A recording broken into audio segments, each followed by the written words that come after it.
Hello everyone. In this video, we are going to understand about the trapezoidal rule or the trapezoidal method. So this method is an example of a numerical integration method.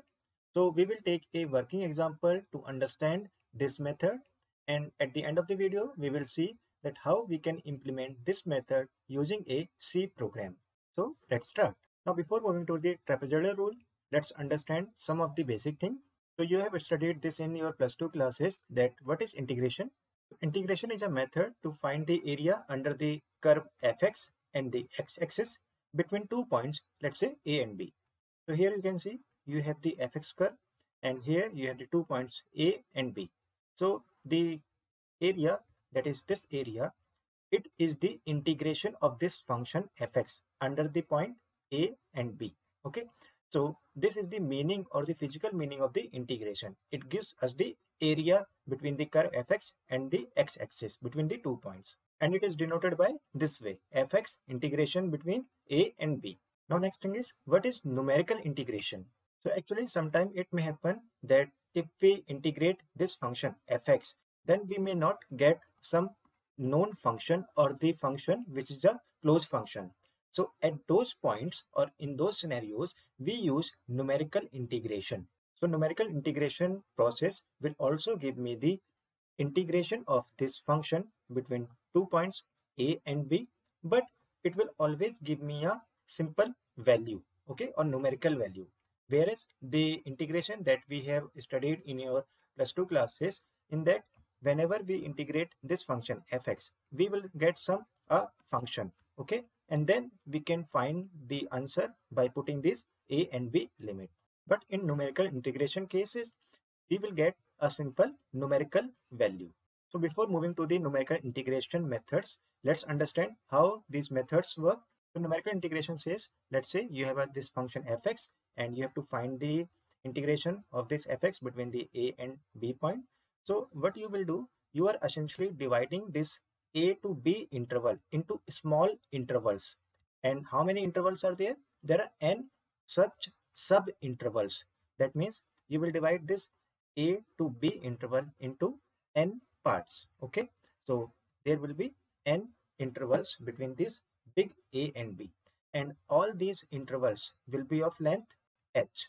Okay, so this h or this length of the interval is also called as your step size. Okay, so in this way your numerical integration methods works to find the integration of a function between 2 points A and B.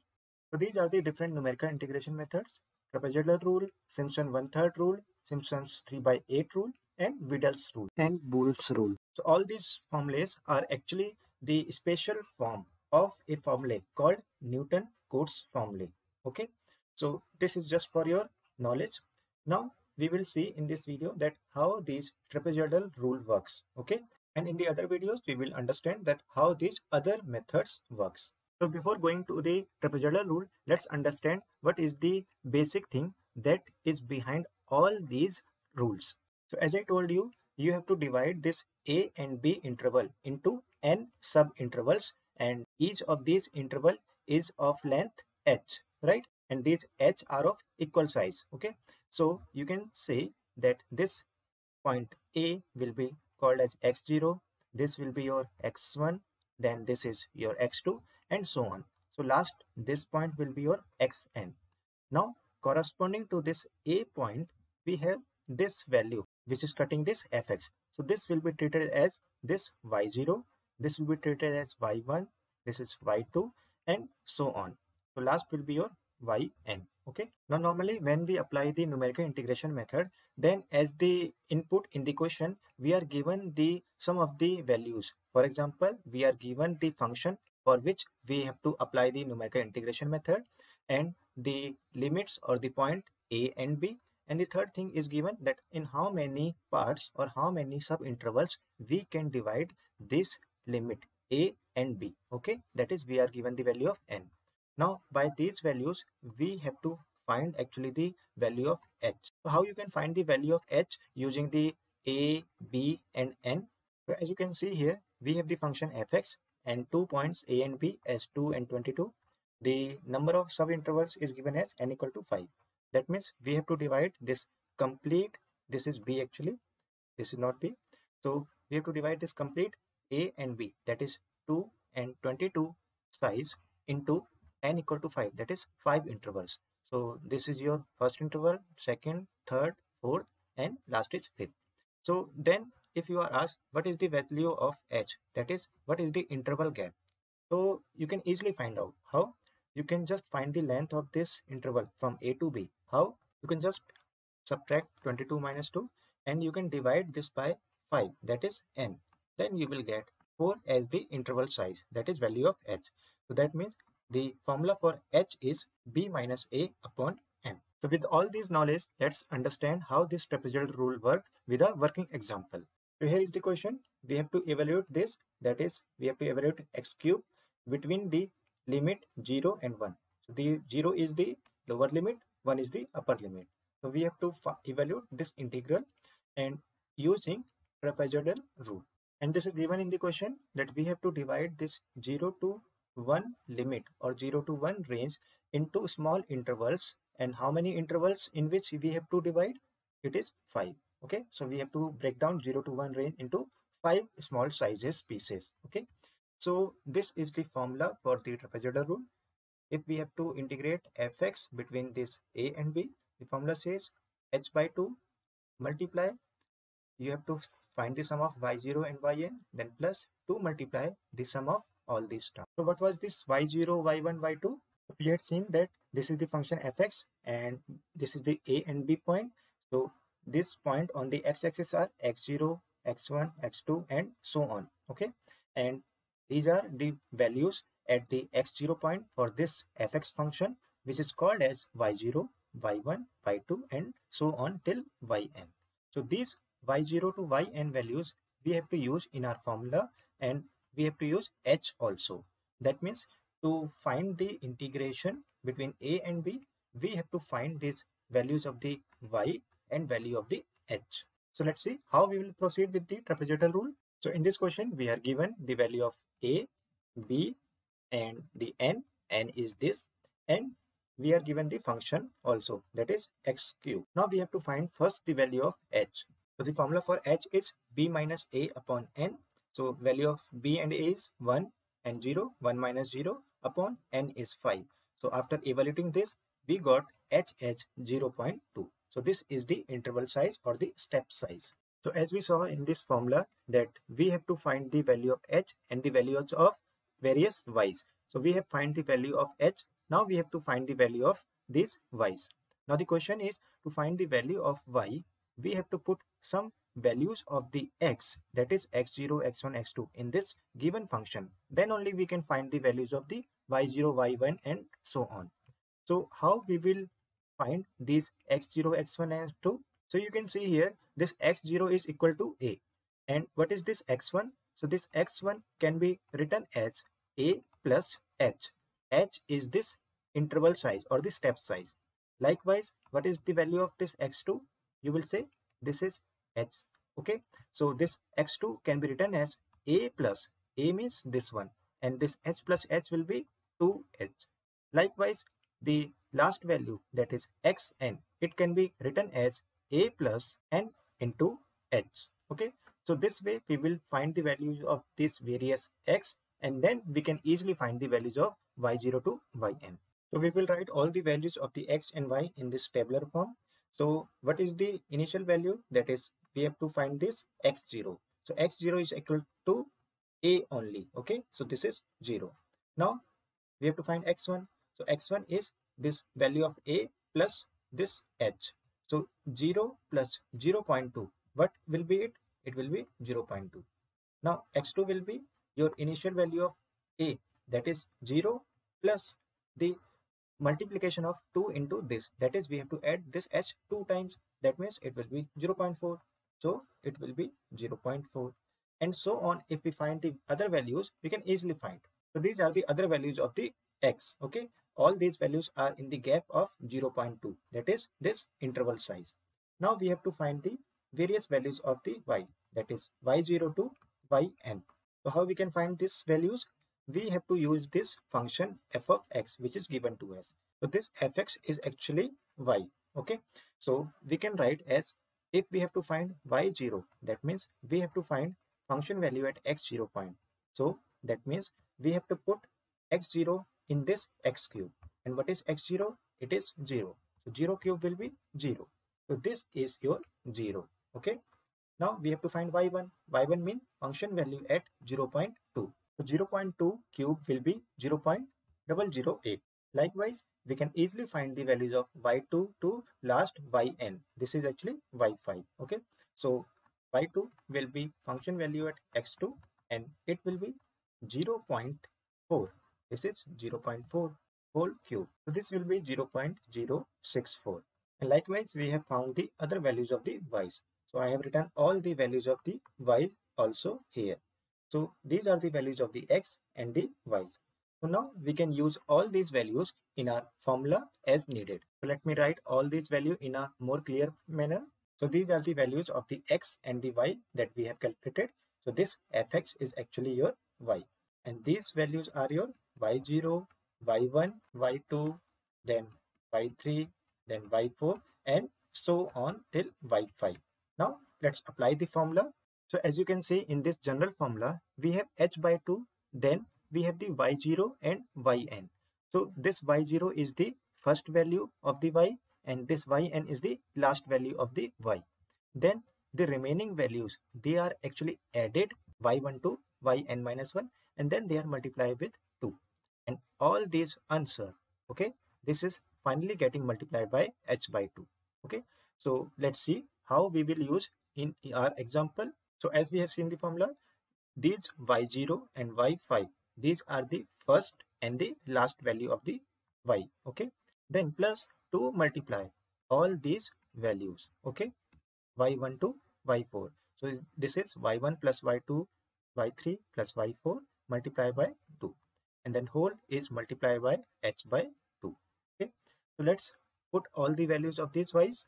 So on putting all these values of the y, we got this. Okay, so now if we solve this whole complete formula, we will get 0.26 as the answer. That means after integrating this x cube from 0 to 1 using the trapezoidal rule, we will get the numerical value as 0.26.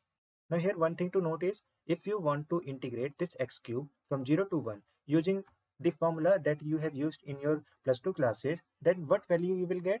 As you know, the formula for the integration is xn dx from a to b is x to the power n plus 1 upon n plus 1. So if we put this formula here, then what value we will get? It will be x to the power 4 upon 4. And after putting the limits value, we will get 0.25 as the answer. And here by numerical integration, that is by trapezoidal rule, we got 0.26. So actually we got the similar type of values between our trapezoidal rule and the normal integration. So the trapezoidal rule or the numerical integration method, they give us the approximate values. Okay, so this is your trapezoidal rule and it is how it works. So just to recap, you are given the values of a, b and n and the function. So first you have to find the value of the h, and then using the value of h, you find the various values of the x, and then to find the values of the y, that is the function values at these x0 to x5 points, you use the function. And after computing all these values of the y, you apply the formula and you got your answer. So this is a simple method. Okay, I hope you have understood that how we can apply this trapezoidal rule. So now it's time to understand that how we can implement this in a C program. So let's understand the algorithm and the pseudocode and the implementation part using a C program. So as we have seen just now, we will be given some values, the value of a, b, and then n, and then function value, and then we have to find the value of h, and after that we have to apply the formula by finding the values of y0 to y1 to last yn. Okay, so this is actually yn.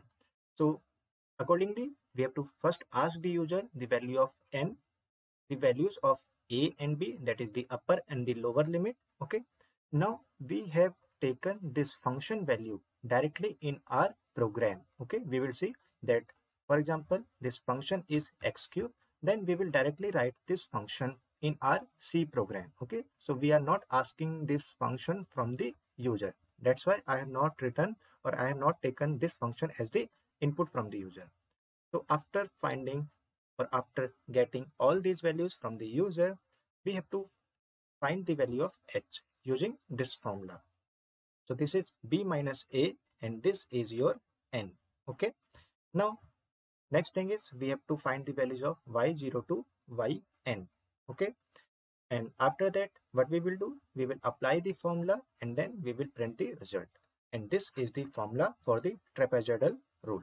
So this thing is very simple. You can just ask the user all these values of n, a and b using just scanf in a C program. Okay, the thing is you can also find this value of h also. It is a direct formula. Okay, now the question is how we have to find the values of y0 to yn and how we will apply the formula. So these points are the main points, okay, that we will see. So you know that to find the values of y0 to yn, you need first the values of x0 to xn, so that you can put all these values into your given function, and then you can find the y0 to yn. Okay, so there are actually two ways to apply this trapezoidal rule. Let's see what are those ways. So this is our first method. In this method, we have used two arrays. One array is storing the value of x and another array is storing the value of y. So these are our x values 0, 0 0.2, 0 0.4 and so on. And the values of the y are these fx values, that is 0, 0 0.008 and so on. So you can see here that how many values are corresponding to x and y. So corresponding to x, we have total 6 values, 0, 0 0.2, 0 0.4 and so on till 1.0. And the same, we have the 6 values corresponding to fx or the y's. Okay, so currently we are having the value of n, that is number of sub intervals, equal to 5. But we need to store 6 values for the x and for the y. That means we need arrays which are having the size as n plus 1. So n is 5, so 5 plus 1, 6. So the size of the array x and y will be n plus 1. Now to store the values of the x in our array, we will use a loop. So here you can see that I have taken a loop to store the values of the x in my x array. Okay, and after that I will store the values of the y in my y array. Okay, and to calculate the value of the y, I will take the help of a function f. Okay, so let's first see this loop. So here what I am doing, as I have to store how many values, total 6 values. So I am starting from I equal to 0 to I less than equal to n. So n is my 5. Okay, so as loop is starting from 0, so my values will be like stored from the index 0, then 1, then 2 and till 5. Okay, so total 6 values are stored. Now this is xi. So xi will be like x0, x1, x2 and so on till x5. Now here these are the values which have been calculated for the x. So here you can see that this 0 was actually a, and this 1.0 was actually b, and these 0.2, 0.4 all are at the gap of h. That means this 0.2 is actually a plus h. So a is 0, and what was the value of the h? We calculated as 0.2. Okay, so this a plus h will become as 0 plus 0.2, that means 0.2, and 0.4 was actually again at the gap of h from this 0.2, but it was at the gap of 2h from this 0. So 0.2 can be written as a plus twice of h, that means 0 plus twice of h means h is 0.2. So this is your 0.4. So this is your 0.4 and so on. So you can see that this last value 1.0 can be calculated as, let's say, a plus then nh. Okay, so a is 0, but what is the value of n? N is 5. And what is the value of h? It is 0.2. So this is 1. Okay, so this way last value can be calculated. So in this way I have applied the same thing here. A plus I into h. See, h is constant, a is constant, this I is varying. What is this I? So here this is a plus h. So it can be written as a plus 1h, right? Here it is a plus 2h. So this 2 is actually I. Again, this can be written as a plus 3h. So this I is corresponding to your 3. So this I is starting from 0 initially. Why? Because this A can be written as A plus 0h. So the initial value of I is will be 0 and the last value of I will be your n. Okay. So this is A plus I into h. That means it will be A plus 0h. Then in the next iteration, it will be A plus 1 into h. And at the last, it will be A plus n into h. In this way, all the values are getting stored inside your X array. Now coming to your Y array. Now all the values that I have calculated from this first loop, I am using in calculation of the Y's. Again, I have to calculate total 6 values. That is, my loop is starting from I equal to 0 to n. And how I can calculate the values of the Y? So Y can be calculated using the function f. Okay, so here I have taken the function. This function f is taking a parameter float x, and this x value will be put inside our this function, that is x cube, and answer will be returned by this function which is of type float. So what I will do, this function is passing the argument as xi. That means for I equal to 0, my x0 will be passed to this function. X0 is this 0. So it will be, for the first time, f of 0 will be calculated. F of 0 will be given by this function and it will be stored inside y of i. Next iteration, I equal to 1, my this will be your x, and then this x of I, that is x of 1. So what is the value of x of 1? X of 1 is 0.2. This is 0.2. So essentially 0.2 will be passed from this function. Okay, so function value at 0.2, this formula will give me, or this function will give me as this 0.008. So this will be saved inside y of I, and so on till I less than equal to n. So all the values of y are getting stored by this loop. Okay. So in this way, I have stored all the values of x, all the values of y in the two arrays, x and y. Now the third thing is we have to apply the formula and print the result. So we can see that the formula is very simple. It is like the addition of the first term and the last term. Okay. And after that, we can just add all the remaining values from y1 to yn minus 1. So this is simple, like you just add in a single line y0 plus yn. Then you can just use a loop to add all these values y1 plus y2 and so on. And after that, in single line, you can just apply the formula as like h by 2 into, let's say, this y0 plus yn is stored inside x, let's say, or let's say some another thing, you can take it as, let's say, p. Okay, then p, and then plus 2 multiply, let's say this loop value is getting stored inside, let's say, in some another variable as q. So this can be stored inside q. So you can just use this single line in your C program and you can just calculate the final value of this integral. Okay, so that would be like taking how much time? O of n, because I have to traverse the values of the y. Okay, now if we talk about the space and time complexity of this code, then space complexity will be O of n. Why O of n? Because I am taking two extra arrays, x and y.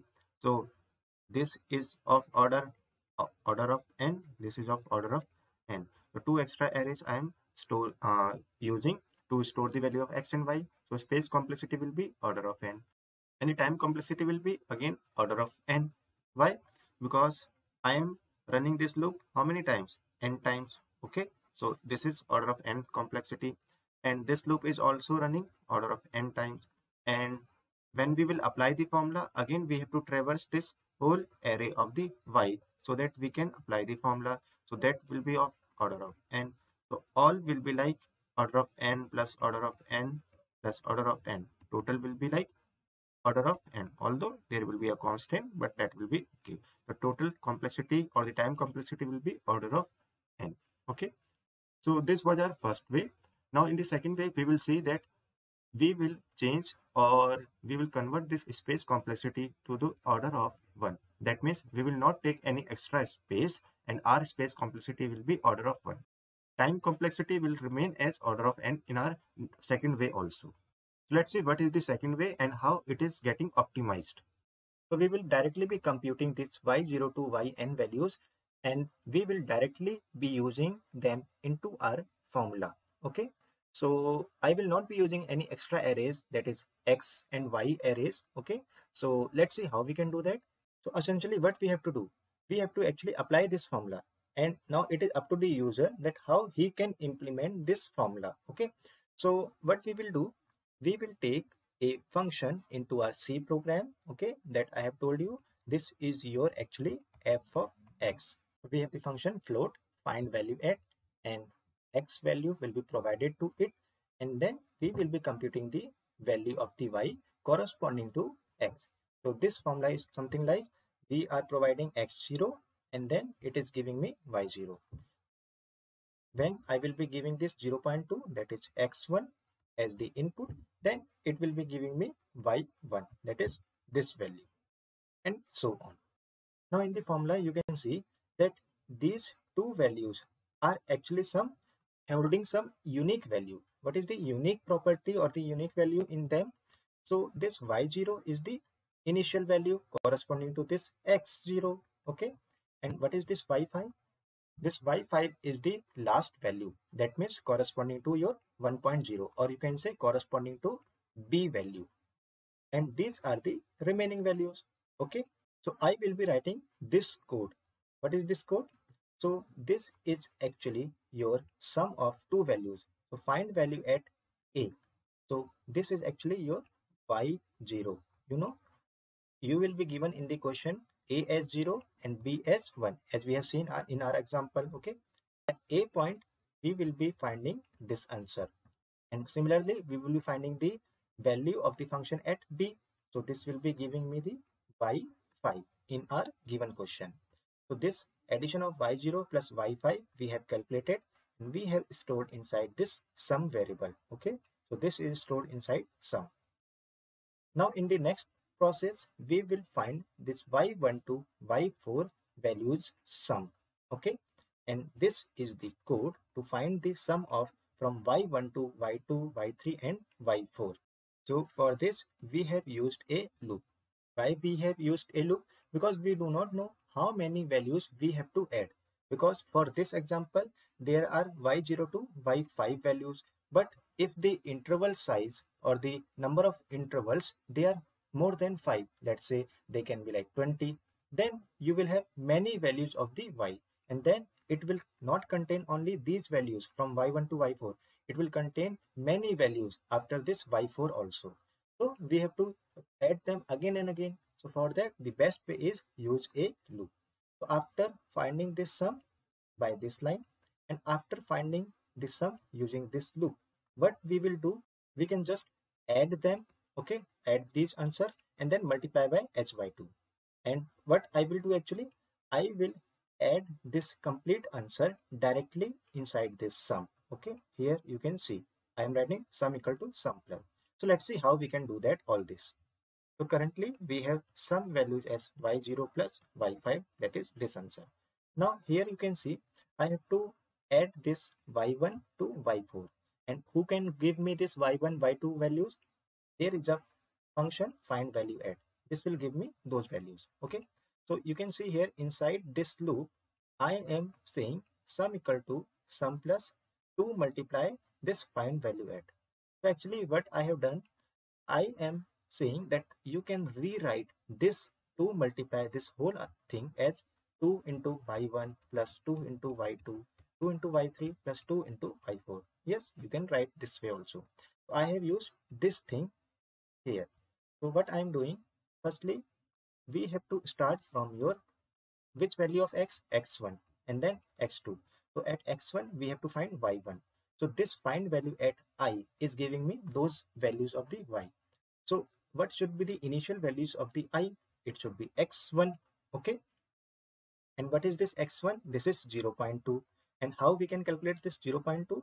This is actually a plus h, and this is a.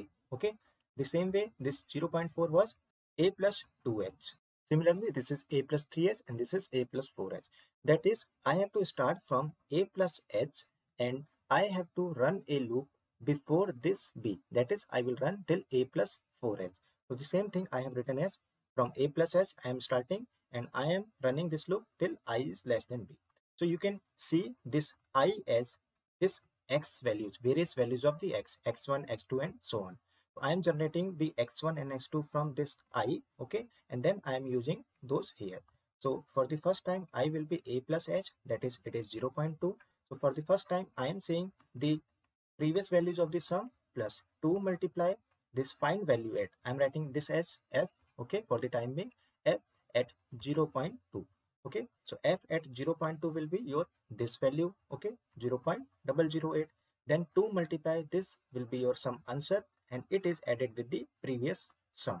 Okay, so what we are doing, y0 plus y5 was the initial values inside this sum. Now we are storing this 2 multiply y1, okay, inside this sum. Okay, now after that I will generate the new value of the I. What should be the new value of the I? It should be 0.4. So what I am saying, I equal to I plus h. Okay, so this means the previous values of the I was 0.2. Now if I add more h, that is plus 0.2. Okay, this is the value of the h step size. It will be 0.4. Okay, so new value of the I or the x is 0.4. Now I will be using this 0.4 here. Okay, so at 0.4 I will be finding this 0.064 and I will be using here as 0.064. So it will be like previous values of this sum. Okay, that means this answers and plus 2 into y2, that is 2 into this value. Okay, so in this way we have calculated this thing also. So in the same way we will calculate this answer and this answer inside this loop. So all these answers are getting saved where? So they are actually getting saved finally into your sum. So we are directly adding these values inside your sum. So finally the sum contained this whole answer, right? So finally you will be multiplying this with this h multiply sum by 2. What does it mean? You can simply write it as h by 2 multiply sum. Okay, this formula h by 2 multiply sum. Okay, in C programming you can also write it as h multiply sum, then whole answer as divided by 2. So this answer will finally be getting saved where? Inside again sum. Okay, or you can use another variable, but it is okay. So this way we have found the total answer inside your sum, and this is the answer that we have to print. So you have seen that we have not used any extra array, okay, to store any value of the x and value of the y. So this is the optimized version to apply the trapezoidal rule. So I hope you have understood this code. So let's see the C program for this trapezoidal rule. So this is the C program to implement trapezoidal rule. So here you can see I have taken a function find value at, and this is the same function that we have used in our pseudocode. Okay, so this is your like x cube, the function. Now in the main, what we are doing, we are first asking the user the values of the a and b, that is upper and the lower limit, then how many number of intervals you want to use or break the range of the a and b, that is value of n, and after taking these inputs we are doing the computations. What is the computation? So first you have to find the value of h using this formula. Then this is the same code that we have just discussed. We find this sum and then we use the loop, and then we have found the final value of the sum. Okay, and this is the sum that we are printing, that is the value of the integral. Okay, so let's run this program and see what is the output that we are getting.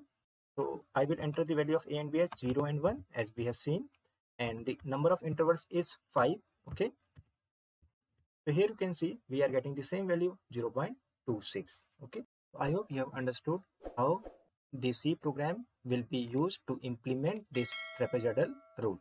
So if you have any comment, query, suggestion, please write down into the comment box. And if you have not understood anything in this trapezoidal rule, you can write down into the comment box. And do like and share this video. Please subscribe the channel and press the bell icon for further notification. See you in the next video. Till then, goodbye.